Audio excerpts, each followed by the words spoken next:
seem to have trouble starts right here. They can no longer talk. Hey, Travis, look at your beautiful bride.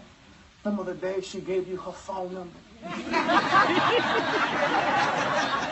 Dude, and you remember talking until your battery died?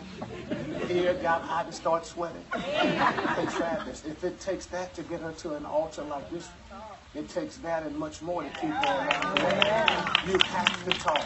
In every marital union, there is a talker and a non-talker. There's one of you who says, let's talk about it. The other one says, for what? But listen, no matter what, you must talk. If you fail to communicate, all of this was beautiful for Facebook and Instagram, but your marriage will fail. But if you talk, you will talk your way through it all.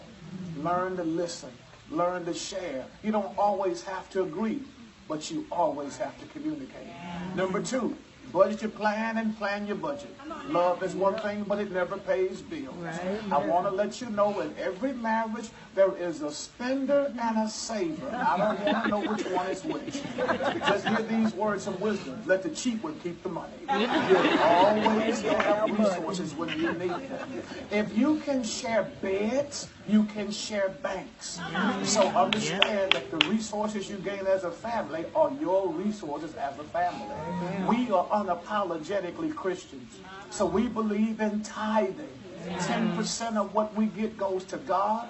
The second 10% we learn to live on. The second 10% we learn to save. 80% is what we learn to live on.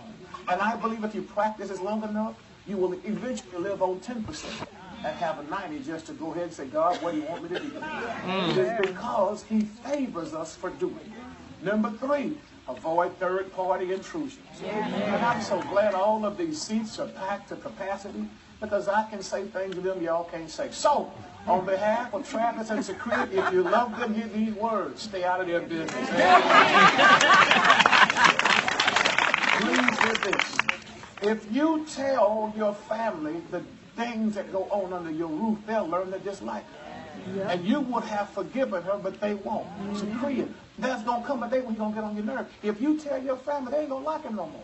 So there's some things you got to keep under your roof. If you tell your friends and your cousins and them, it's just going to start a mess. Learn how to talk with God. He's the best counselor you'll ever have.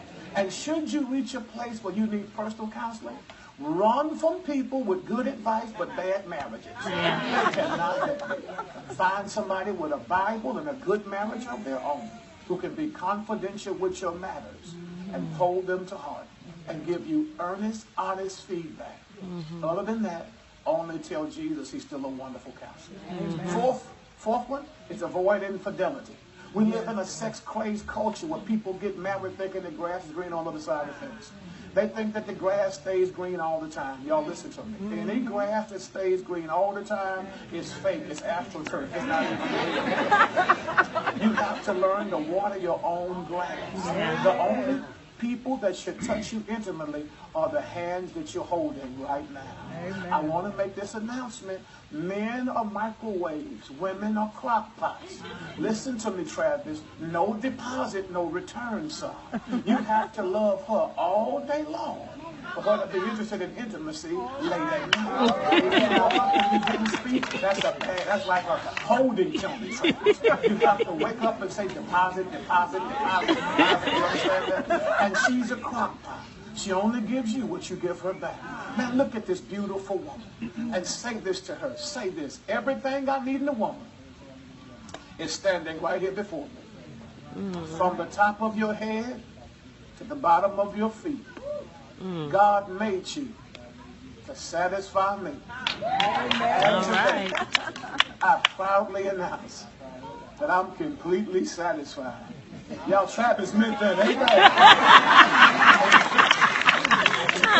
Look at this handsome black man in this beautiful tuxedo. He's going to be your beau till the day you die. Look at him and say, everything I need in a man is standing right here before me.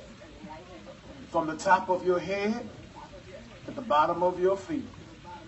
God made you to satisfy me. And today, I proudly announce that I'm completely satisfied. She meant that. Listen to me carefully. 1 Corinthians 7 says, render unto each other due benevolence, so that the devil doesn't tempt you.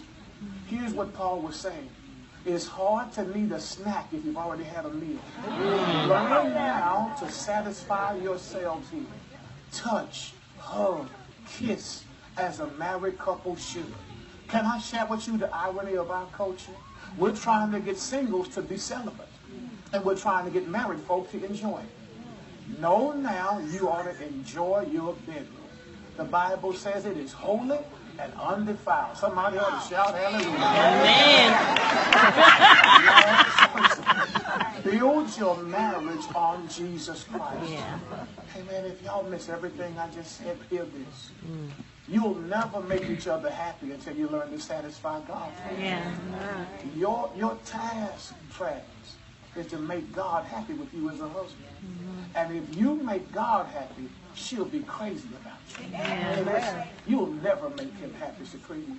But when you seek to make God happy, you'll be the object of his desire.